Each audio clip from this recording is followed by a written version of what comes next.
Toca Livros apresenta O Poder do Pensamento Positivo, Guia Prático para a Solução dos Seus Problemas Diários, de Norman Vincent Peale. Livro original da editora Cultrix. Leitura por Leonardo Rossi. Introdução. A finalidade deste livro é sugerir normas e dar exemplos que demonstrem não haver necessidade de você se deixar vencer por coisa alguma, podendo assim manter paz de espírito, melhor saúde e constante fluxo de energia. Em resumo, você poderá levar uma vida feliz e satisfeita. Disso não tenho dúvida alguma, pois tenho observado inúmeras pessoas aprenderem e seguirem uma norma de conduta simples que lhes tem proporcionado em suas vidas os benefícios acima. Tais asserções, que poderão parecer extravagantes, baseiam-se em demonstrações observadas na experiência humana. Realmente, muitas pessoas se deixam vencer pelos problemas da vida cotidiana. Passam os dias lutando, talvez até mesmo lamuriando-se, sob o peso de um penoso ressentimento para com aquilo que consideram a má sorte que a vida lhes reservou. Em certo sentido, poderá haver tal coisa como a sorte nesta vida, mas existe também um espírito e método pelos quais poderemos dominar e mesmo determinar essa sorte.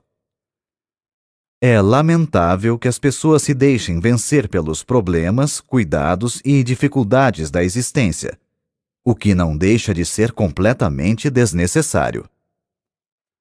Ao dizer isso, certamente não ignoro nem mesmo menosprezo as dificuldades e tragédias do mundo, mas também não permito que elas predominem. Você poderá deixar-se dominar pelos obstáculos a ponto de eles o escravizarem e se tornarem os fatores dominantes. Sabendo como afastá-los do espírito, recusando-se a tornar-se mentalmente subserviente a eles e canalizando a força espiritual pelos seus pensamentos, você poderá sobrepujar os obstáculos que comumente poderiam esmagá-lo. Pelos métodos que delinearei, não haverá lugar para que tais obstáculos se interponham para destruir-lhe a felicidade e o bem-estar. Você apenas será vencido se quiser.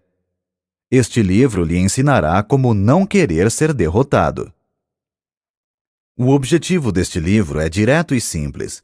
Não há nele pretensão de oferecer lavores literários e tampouco demonstrar quaisquer conhecimentos desusados da minha parte. Foi escrito com o único fim de auxiliar o leitor a conseguir uma vida feliz, satisfeita e digna.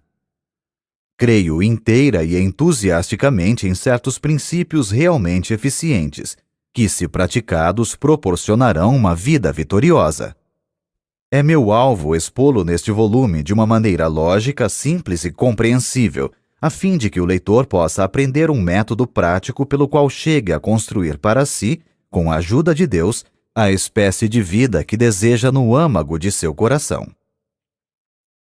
Se você ler este livro com profunda atenção, absorvendo cuidadosamente os seus ensinamentos e se praticar sincera e persistentemente os princípios e fórmulas nele expostos, irá experimentar extraordinária melhora em si mesmo. Usando a técnica nele delineada, poderá alterar ou modificar por completo as circunstâncias em que agora vive, passando a dominá-las ao invés de ser dominado por elas. Suas relações com as outras pessoas tornar-se-ão melhores. Você será bem-quisto. Apoderando-se de tais princípios, gozará uma nova e agradável sensação de bem-estar. Poderá atingir um grau de saúde que até então desconhecia e experimentar novo e inefável prazer na vida.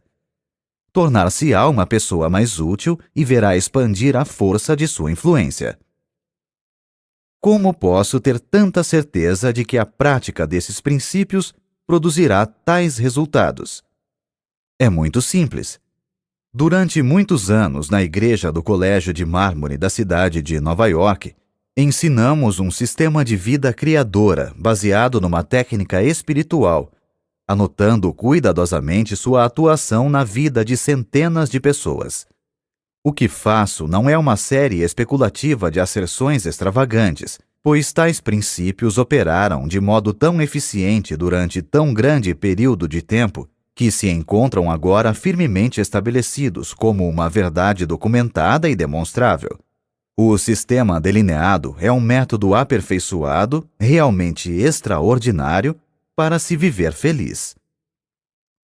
Em meus trabalhos escritos, inclusive vários livros, em meus artigos que semanalmente aparecem em quase uma centena de jornais, no programa para as estações de rádio que venho fazendo há mais de 17 anos, em nossa revista, o Guideposts, e nas palestras em dezenas de cidades, tenho ensinado esses mesmos princípios científicos, porém simples, para se obter a saúde e a felicidade.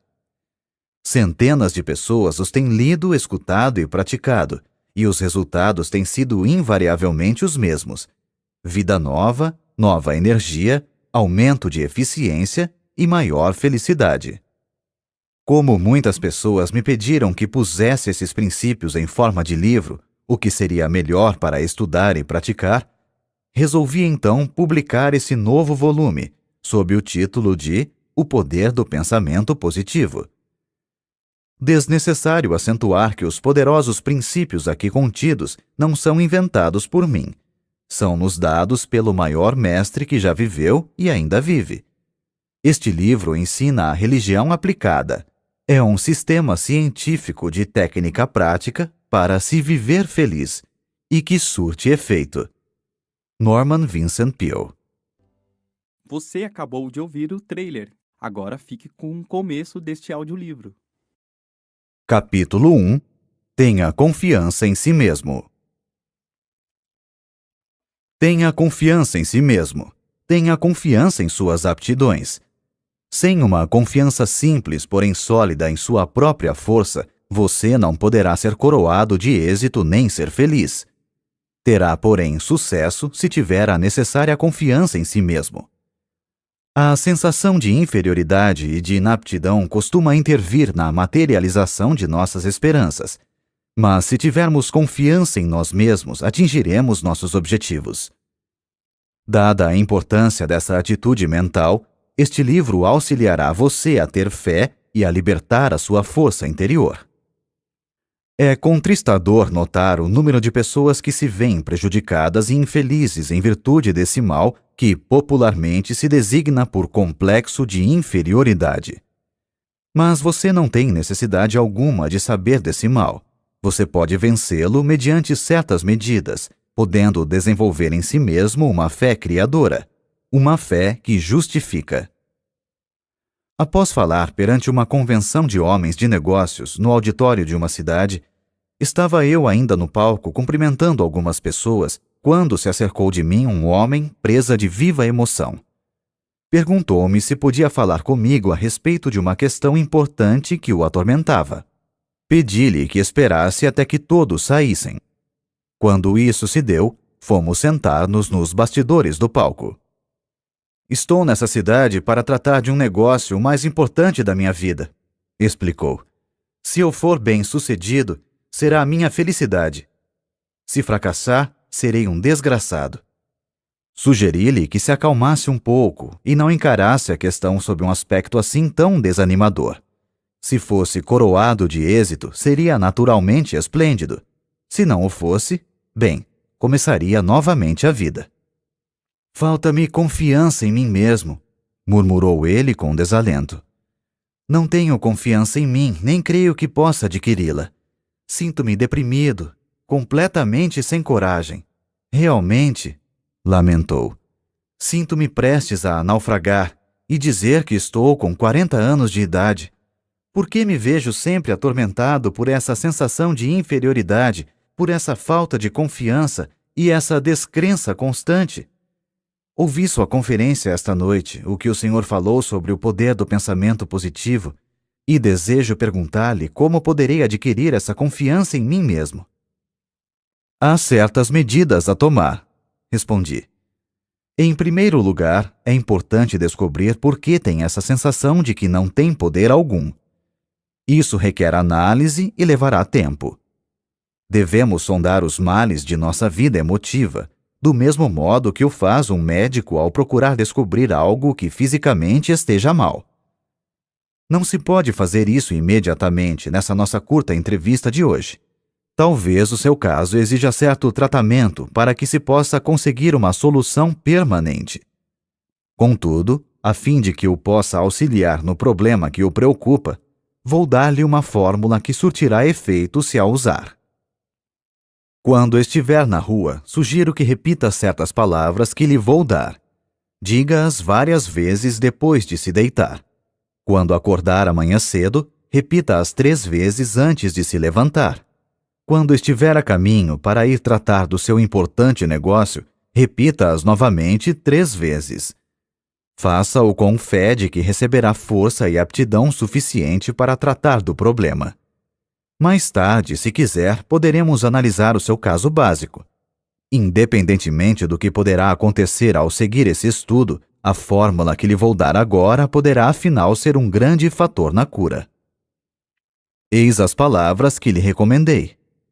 Poderei fazer tudo com a ajuda de Cristo. Ele me dará forças. Filipenses, capítulo 4, versículo 13.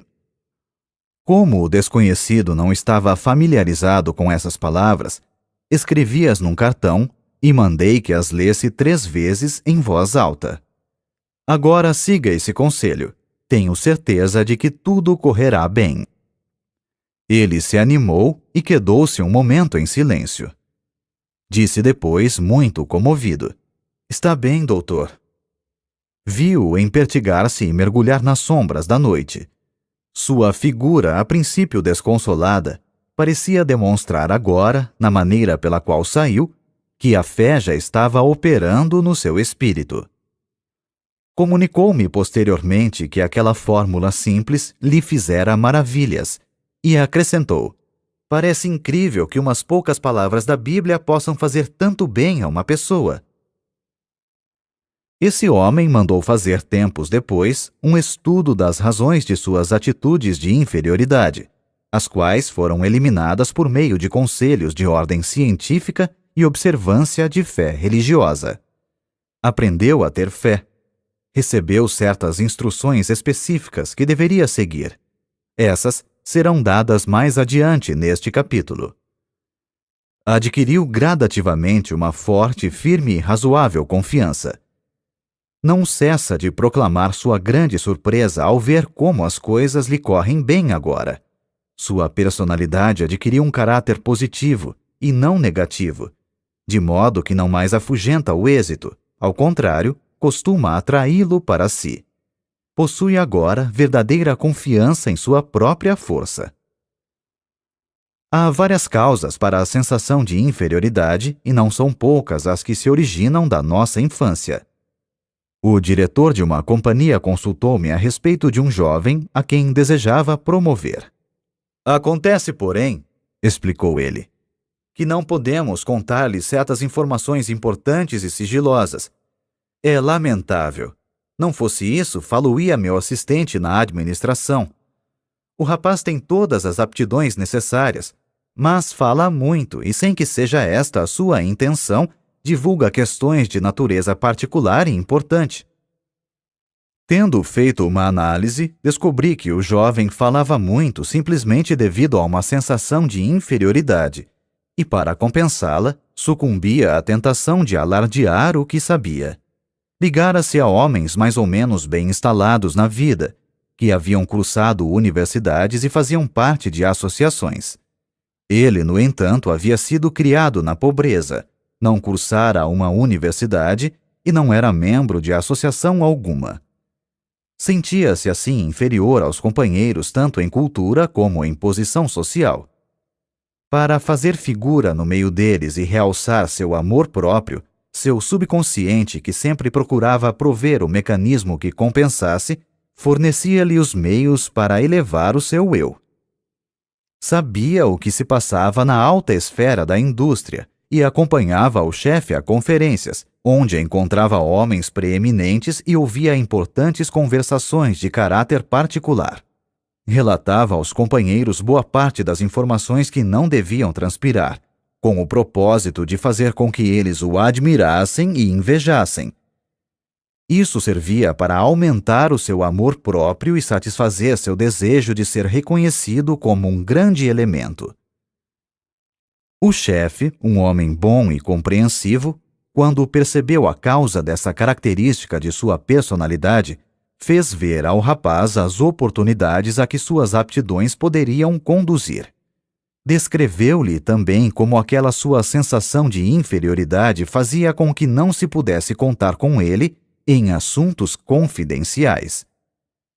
Caindo em si e observando depois sinceramente a técnica da fé e das orações, o jovem veio a tornar-se um valioso elemento na companhia.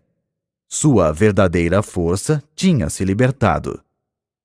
Posso, talvez, por meio de uma referência pessoal, ilustrar a maneira pela qual muitos jovens adquirem o complexo de inferioridade. Quando menino, eu era extremamente magro. Tinha muita energia, fazia parte do time de corredores nas competições esportivas, gozava de boa saúde e era bastante rijo, mas muito magro. Isso me atormentava porque não queria ser magro. Desejava ser gordo. Chamavam-me de magricela e eu não gostava desse apelido. Preferiria que me chamassem de gorducho. Sonhava em ser valentão, forte e gordo. Fazia de tudo para engordar. Bebia óleo de fígado de bacalhau, consumia uma grande quantidade de milkshakes, sorvetes de chocolate com creme e nozes, bolos e tortas, mas era como se nada adiantasse. Não engordava mesmo. Passava noites acordado pensando no meu físico e sofria com isso. Continuei a tentar ganhar peso até quase os 30 anos, e foi então que, inesperadamente, comecei a engordar a olhos vistos. A gordura começou a preocupar-me. Passara da conta. Finalmente tive que fazer uma dieta para reduzir o peso. Foi um sofrimento poder conseguir um corpo mais ou menos razoável. Em segundo lugar, para encerrar esta análise pessoal que estou expondo, para mostrar aos outros como opera esse mal, eu era filho de um pastor e ninguém se esquecia de lembrar-me esse fato. Todos os companheiros podiam fazer o que bem entendessem, mas ai de mim se tentasse fazer uma pequenina coisa qualquer. Lá vinha a crítica. Oh, você, um filho de pastor? Não queria ser filho de pastor, pois é de se supor que seus filhos devem ser a delicadeza em pessoa. Desejava ser conhecido como sendo um valentão. Talvez seja essa a razão por que os filhos de pastores adquirem a reputação de serem algo intratáveis. Revoltam-se contra o fato de terem que empunhar sempre a bandeira da igreja. Jurei que uma coisa jamais faria: a de tornar-me pastor. Acontece que eu descendia de uma família cujos membros, na sua totalidade, eram artistas e gostavam de fazer discursos, uma coisa de que eu absolutamente não queria ouvir falar. Costumavam fazer levantar-me em público para discursar, e nessas ocasiões eu quase morria de medo. Ficava mesmo apavorado. Isso faz muitos anos. De quando em quando sinto ainda algo daquela desagradável sensação de outrora, quando subo a uma tribuna para falar em público. Tinha que empregar todos os recursos conhecidos para despertar a confiança na força que, porventura, Deus me dera. Encontrei a solução do problema nas normas simples da fé que a Bíblia nos ensina. São princípios científicos e bons que podem curar qualquer pessoa do doloroso complexo de inferioridade. Empregando-os, a pessoa que sofre desse mal poderá descobrir e libertar a sua força interior, inibida em virtude de uma sensação de deficiência. Tais são algumas das origens do complexo de inferioridade que criam fortes barreiras em nossa personalidade. Ele advém de alguma emoção violenta em nossa infância, ou das consequências de certas circunstâncias ou de algo que fizemos a nós mesmos. É um mal que, da névoa do passado, surge nos recessos sombrios de nossa personalidade. Talvez você tenha um irmão que foi um brilhante estudante. Ele tirava as primeiras notas na escola e você as notas baixas, e isso durante todo o tempo do curso. Você acreditou que jamais alcançaria o mesmo êxito que estava reservado a seu irmão. Ele obtinha notas altas e você notas baixas. Isso fazia você pensar que nunca poderia melhorar sua situação. Aparentemente, não lhe passava pelo espírito que algumas das pessoas que não haviam tirado boas notas na escola eram justamente aquelas que tinham tido maior êxito na vida. O simples fato de alguém tirar notas brilhantes no colégio não quer dizer que esteja fadado a ser o homem mais importante do país, pois é bem possível que essas notas brilhantes cessem ao receber ele o diploma, e que a pessoa que teve notas baixas venha a receber depois, na vida, as verdadeiras notas altas. O segredo para eliminar o complexo de inferioridade, que é outro termo para a completa falta de confiança em si mesmo, está em impregnar o espírito de uma grande fé. Desenvolva sua fé em Deus, e isso o fará ter absoluta confiança em si mesmo. Consegue-se uma formidável confiança em si mesmo por meio de orações, lendo e absorvendo mentalmente a Bíblia e praticando as suas normas. Tratarei em outro capítulo das formas específicas de orações, mas desejo acentuar aqui que é de natureza particular a espécie de orações que produzem a fé necessária para eliminar o complexo de inferioridade. Orações superficiais, formalísticas e rotineiras não são suficientemente poderosas. Perguntaram a uma excelente senhora negra, cozinheira de uns amigos que tenho no Texas, como conseguiria vencer as suas dificuldades. Ela respondeu que os pequenos problemas podiam ser resolvidos por meio de orações comuns, mas que quando havia um problema muito grave, tornava-se então necessário muitas orações. Um dos meus mais interessantes amigos foi o finado Harlow B. Andrews, de Siracusa, Nova York, um dos melhores homens de negócios e um dos mais competentes peritos espirituais que até então conheci. Declarou ele que o mal da maioria das orações está no fato de não serem cumpridas. Aprenda a fazer orações compridas para que possa, com fé, chegar a um resultado. Deus avaliará a pessoa de acordo com a magnitude de suas orações. Sem dúvida, ele tinha razão, pois dizem as Escrituras: de acordo com a tua fé é que receberás. Mateus capítulo 9, versículo 29. Portanto, quanto maior o problema, tanto maior a oração. O cantor Roland Hayes citou-me uma frase do avô, um homem que não teve a educação que o neto recebeu, porém, cuja sabedoria natural era evidentemente sólida. O mal de muitas orações é de não virem do fundo do coração. Aprofunde-se em suas dúvidas, temores e inferioridades. Ore muito, faça muitas orações, fazendo-as brotar do íntimo de seu coração, e conquistará uma vital e forte confiança em si mesmo. Procure um competente conselheiro espiritual e deixe-o ensinar-lhe como ter fé. A capacidade de possuir e utilizar a fé e de conseguir a libertação da força que ela proporciona é uma habilidade que, como qualquer outra, deve ser estudada e praticada, a fim de se chegar à perfeição. No fim deste capítulo, há uma lista de 10 sugestões para se vencer o complexo de inferioridade e desenvolver a fé. Pratique-as diligentemente e elas o auxiliarão a criar confiança em si mesmo, dissipando a sua sensação de inferioridade, por mais profunda que seja. Nesse ponto, desejo frisar que para adquirir essa sensação de confiança, é de grande eficiência a prática de infundir no espírito conceitos encorajadores. Se o seu espírito ficar obcecado por ideias de insegurança e inaptidões, será isso naturalmente devido ao fato de as ter deixado dominar-lhe o pensamento durante um longo período de tempo. É preciso que dê ao espírito outra qualidade de ideias mais positivas, o que conseguirá com repetidas sugestões de pensamentos estimuladores.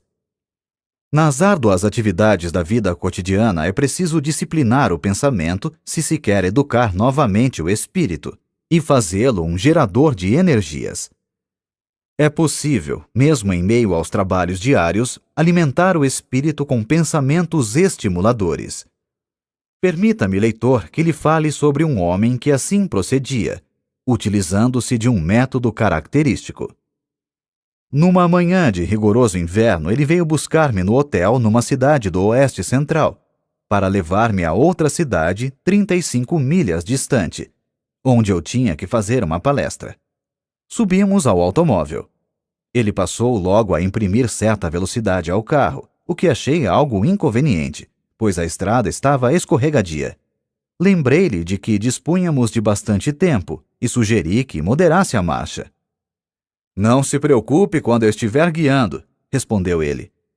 Eu mesmo costumava sentir muita insegurança, mas acabei dominando-me.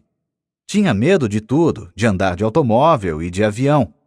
Quando alguma pessoa de minha família fazia uma viagem, ficava preocupado até que regressasse. Vivia sempre com a sensação de que ia acontecer alguma coisa, e isso me tornava a vida um sofrimento. Vivia dominado por esse complexo. Não tinha confiança em mim. Esse estado de espírito refletiu-se em meus negócios. As coisas não me corriam muito bem. Mas descobri um plano maravilhoso que me eliminou toda aquela sensação de insegurança. Hoje em dia, tenho confiança em mim e na vida. Era este o plano maravilhoso. Ele apontou para 2 clipes fixados no painel do carro, logo abaixo do para-brisa, e depois tirou do porta-luvas um maço de cartões. Escolheu um e colocou-o debaixo do clipe. Lia-se no cartão: "Se tens fé, nada será impossível." Mateus, capítulo 17, versículo 20. Tirou o cartão e embaralhou com uma só mão os outros cartões, enquanto guiava com a outra. Pegou um ao acaso e colocou-o debaixo do clipe. Dizia o segundo cartão: "Se Deus estiver conosco, quem irá poder estar contra nós?" Romanos, capítulo 8, versículo 31. "Sou caixeiro viajante", explicou ele. "Ando o dia todo de automóvel visitando a freguesia. Descobri que, quando a gente está guiando, toda sorte de pensamentos nos assalta o espírito. Se a qualidade do pensamento é negativa, passa-se o dia todo com ideias negativas, o que é ruim. Era o que acontecia comigo. Quando no automóvel, entre uma visita e outra, costumava pensar coisas pessimistas, sempre com a impressão do medo. E, a propósito, essa era uma das razões por que minhas vendas estavam decrescendo. Mas depois que comecei a usar esses cartões e a decorar suas frases enquanto guio, aprendi a pensar diferentemente. Aquela sensação antiga de insegurança que não me largava desapareceu, por assim dizer. Ao invés de pensar agora em coisas pessimistas, penso em coisas otimistas e encho-me de coragem. É realmente maravilhosa a transformação que esse método operou em mim. Auxilia-me nos negócios também. De fato, como pode uma pessoa esperar fazer uma venda se vai à casa do freguês com a ideia de que não conseguirá vender-lhe coisa alguma? Esse plano usado pelo meu amigo é muito sábio. Imbuindo o espírito com a afirmativa de que Deus está presente e o auxiliará, modificou realmente o processo de seus pensamentos. Deu paradeiro àquela sensação de insegurança que havia muito o dominava. Libertou-se-lhe a poderosa força que nele se achava inibida. Formamos essa sensação de insegurança ou segurança consonante à maneira de pensarmos. Se em nossos pensamentos ficamos sempre na expectativa de horríveis acontecimentos, resultará que ficaremos constantemente presa de uma sensação de insegurança. O que é ainda mais grave, tenderemos a criar, pela força do pensamento, as próprias condições que tememos. Aquele vendedor realmente criou resultados positivos pensando em coisas estimuladoras por meio daquele processo de colocar os cartões diante de si no carro. Sua força, curiosamente inibida por uma psicologia derrotista, flui agora de uma personalidade na qual foram estimuladas atitudes criadoras. A falta de confiança em si mesmo é aparentemente um dos grandes problemas que atormentam um considerável número de pessoas hoje em dia. Fez-se uma investigação em 600 alunos de cursos de psicologia. Pediu-se-lhes que expusessem os seus mais diferentes problemas pessoais. 75% declararam que não tinham confiança em si.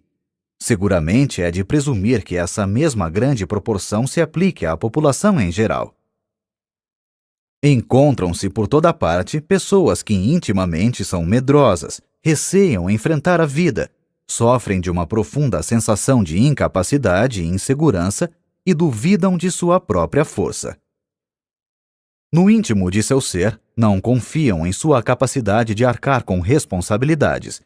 Com isso, deixam de aproveitar as oportunidades que aparecem. Vivem sempre atormentadas por um vago e sinistro temor de que algo não vai dar certo. Não acreditam que o que desejam ser depende unicamente delas, razão por que procuram contentar-se com algo menos digno do que poderiam conseguir com a sua capacidade. Milhares e milhares de pessoas passam a vida rastejando, vencidas e presas do medo. No entanto, na maioria dos casos, tal negação de força é desnecessária. Os golpes da vida, a acumulação de dificuldades e a multiplicidade de problemas tendem a solapar as energias e a deixar a pessoa gasta e desencorajada. Em tais condições, a verdadeira situação da força se acha muitas vezes obscura, e a pessoa deixa-se vencer pelo desânimo, o que os fatos, aliás, não justificam. É vitalmente essencial avaliar novamente os bens que a nossa personalidade possui. Se o fizermos de modo razoável, constataremos que a nossa situação é menos penosa do que se nos afigura. Um exemplo. Um homem de 52 anos veio consultar-me uma vez. Demonstrava estar completamente desesperado. Disse-me que estava liquidado. Informou-me que havia perdido tudo o que tinha, fruto de toda uma existência de trabalho. Tudo? Perguntei. Tudo. Estou liquidado, repetiu. Não ficou coisa alguma. Perdi tudo. Não há mais esperanças e estou muito velho para recomeçar a vida. Perdi toda a fé em mim. Naturalmente, condoeu-me aquela situação. Mas era evidente que a principal dificuldade era o fato de as pesadas sombras do desespero lhe terem penetrado o espírito, descolorindo-lhe as perspectivas e provocando-lhe uma distorção. Suas verdadeiras energias tinham ficado inibidas com a tortura de seus pensamentos, travando-lhe assim a ação. Mas que tal se pegássemos uma folha de papel e anotássemos os bens que ainda lhe restam? Propus. Não há necessidade, suspirou ele. Não me ficou coisa alguma. Creio que já mencionei isso. Mesmo assim, vamos ver, insisti. Perguntei-lhe depois. Sua esposa ainda está com o senhor? Como? É claro que está. É uma criatura admirável. Há 30 anos que estamos casados, jamais ela me abandonaria por pior que fosse a situação. Está bem, vamos anotar isso. Sua esposa continua em sua companhia e não o abandonará, aconteça o que acontecer. Que diz a respeito dos filhos? Tem filhos? Tenho, respondeu. Tenho 3, e são realmente 3 criaturas adoráveis. Comoveu-me bastante a maneira com que eles logo me procuraram e disseram de seu amor por mim e que também não me abandonariam. Bem, aí temos o item número 2. 3 filhos que o amam e não o abandonarão. Tem amigos? Sim, de fato tenho alguns bons amigos. Devo confessar que foram muito corretos. Vieram visitar-me e disseram que gostariam de auxiliar-me. Mas que podem fazer? Não podem fazer coisa alguma. Este é o item número 3. Tem alguns amigos que gostariam de ajudá-lo e o têm em grande estima. Que me diz de sua integridade? Agiu mal alguma vez? Não há nada contra a minha integridade. Sempre procurei agir direito. Tenho a consciência limpa. Muito bem. Anotemos a sua integridade como sendo o item número 4. Que me diz da sua saúde?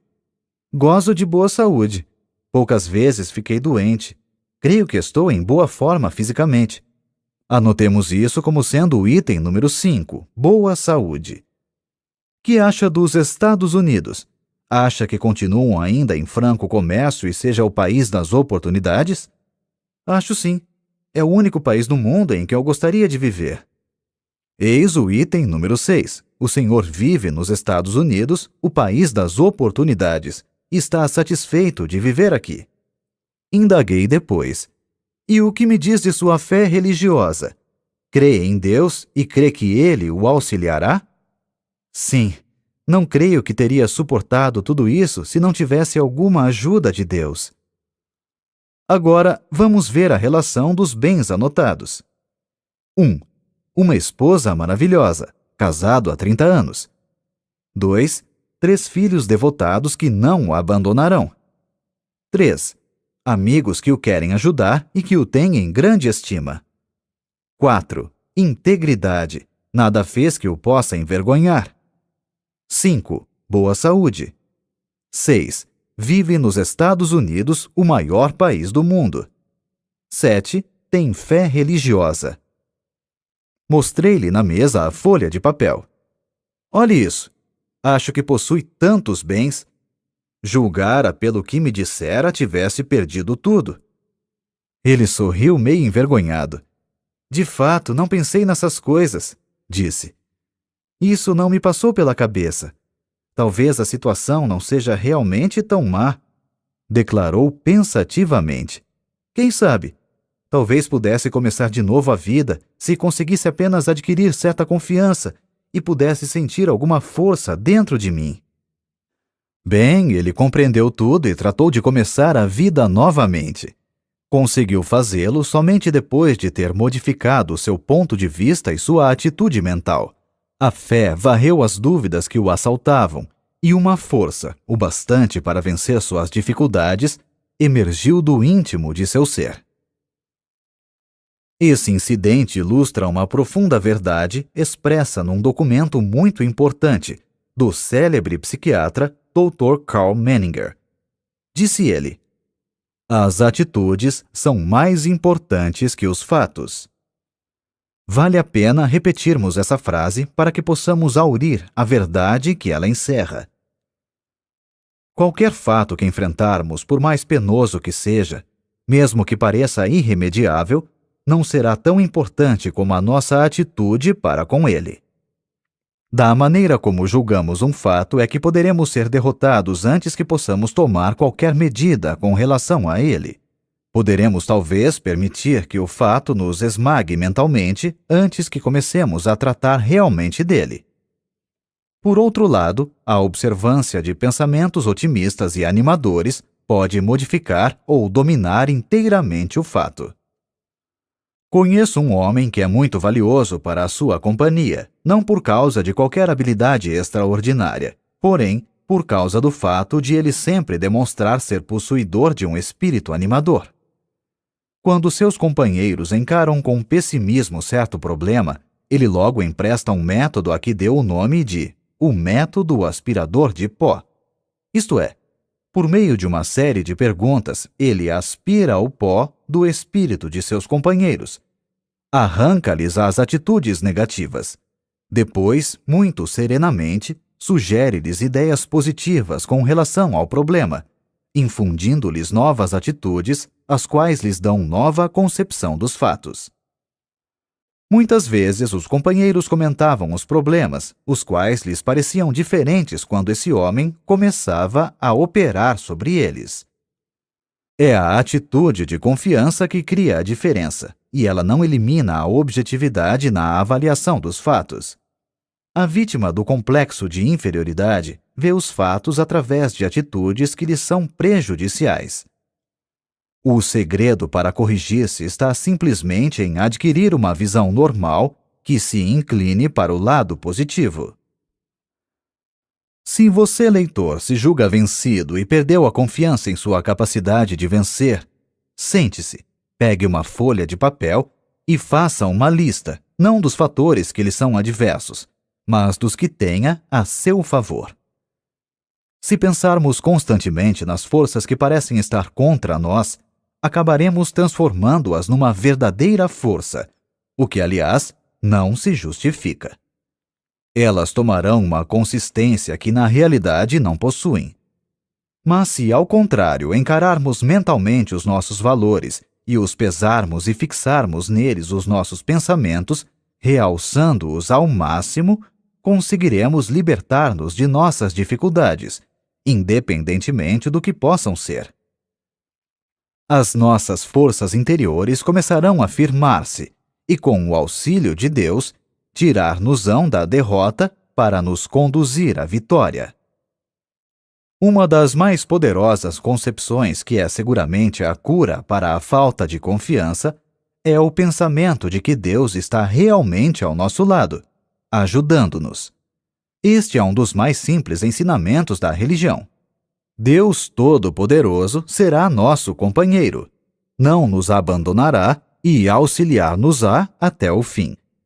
Nenhuma ideia é tão poderosa para desenvolver a confiança em nós mesmos como a dessa simples crença, quando praticada. Para praticá-la, basta afirmar: Deus está me ajudando. Deus está me guiando. Leitor amigo, despenda alguns minutos imaginando sua presença. Repita depois essa afirmação com fé. Trate de seus afazeres com a ideia de que aquilo que você afirmou e imaginou é verdade. Faça essa afirmação, imagine a sua presença, tenha fé e será senhor de si. A libertação das forças que esse processo estimula o surpreenderá. A sensação de confiança depende do tipo de pensamentos que habitualmente ocupa seu espírito. Pense no fracasso e pode estar certo de que se sentirá fracassado. Pratique, porém, pensamentos estimuladores.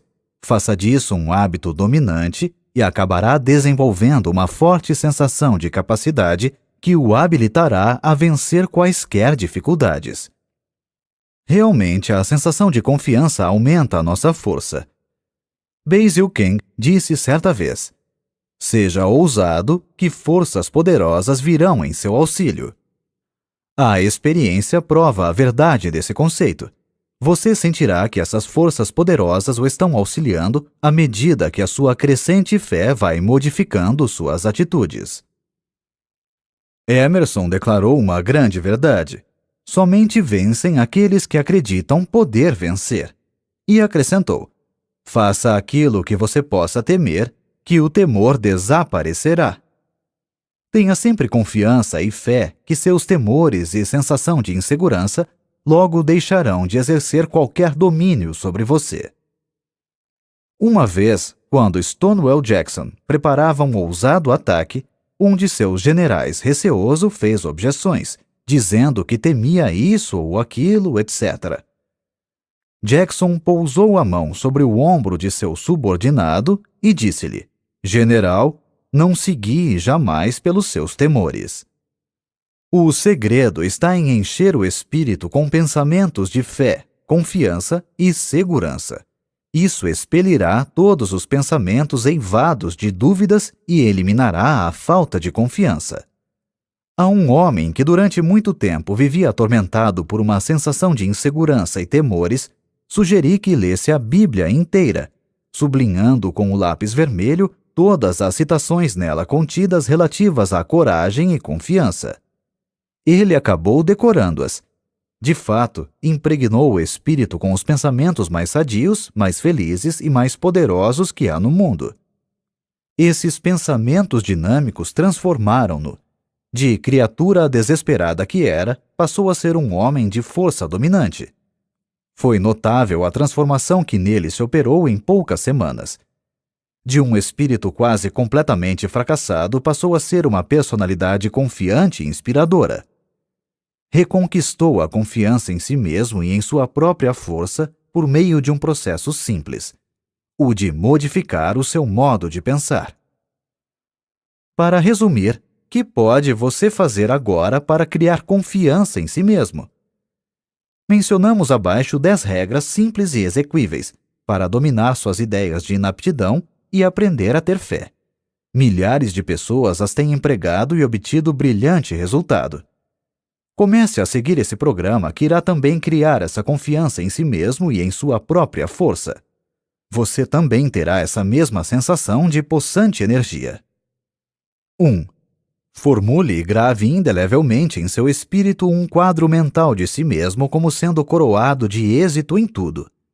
Mantenha sempre esse quadro no espírito. Não permita que desapareça. Seu espírito procurará desenvolver essa ideia.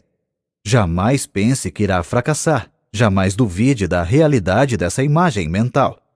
Seria perigosíssimo, pois o espírito sempre procura realizar aquilo que se imagina. Por conseguinte, imagine sempre o sucesso, por piores que as coisas lhe possam parecer no momento. 2. Toda vez que um pensamento negativo relacionado à sua força pessoal lhe assaltar o espírito, exprima deliberadamente um pensamento positivo para eliminá-lo. 3. Não crie obstáculos em sua imaginação. Deprecie todos esses pseudo-obstáculos. Reduza-os ao mínimo. As dificuldades devem ser estudadas e tratadas de maneira eficiente a fim de serem eliminadas. Devem ser encaradas apenas como se apresentam. Não devem ser ampliadas por pensamentos pessimistas. 4. Não se deixe atemorizar por outras pessoas. Procure imitá-las. Ninguém pode ter a sua eficiência. Lembre-se também que a maioria das pessoas, não obstante mostrar confiança em si, sente-se muitas vezes tão receosa e tão hesitante quanto você. 5. Repita 10 vezes ao dia estas palavras dinâmicas. Se Deus estiver conosco, quem irá poder estar contra nós? Romanos 8:31. Suspenda aqui a leitura e repita-as agora, lentamente e com confiança. 6. Arranje um competente conselheiro para ajudá-lo a compreender a razão de ser de seu modo de agir. Conheça a origem de sua sensação de inferioridade e indecisões, a qual muitas vezes tem muitas raízes na infância. O conhecimento de nós mesmos é um fator de cura. 7. Repita 7 vezes ao dia, em voz alta, se possível, o seguinte versículo: Poderei fazer tudo com a ajuda de Cristo. Ele me dará forças. Filipenses, capítulo 4, versículo 13. Repita-o agora. Esta declaração mágica é o mais poderoso antídoto que existe na Terra para os pensamentos pessimistas. 8. Avalie exatamente a sua própria capacidade e dê-lhe depois 10% de acréscimo. Não se torne egoísta. Trate de desenvolver o respeito próprio. Tenha confiança na sua própria força como sendo libertada por Deus. 9. Entregue-se a Deus. Para fazer isso, basta dizer simplesmente: Estou entregue a Deus. Creia depois que está recebendo, nessa ocasião, todas as energias de que necessita. Sinta-as fluindo para dentro de você. Afirme que o reino de Deus está na sua própria alma. Lucas, capítulo 17, versículo 21. Na forma de uma força apropriada para enfrentar a vida. 10. Lembre-se que Deus está com você e que nada poderá vencê-lo. Creia que está agora recebendo dele toda a força necessária. Toca Livros. Baixe o aplicativo e termine essa história conosco.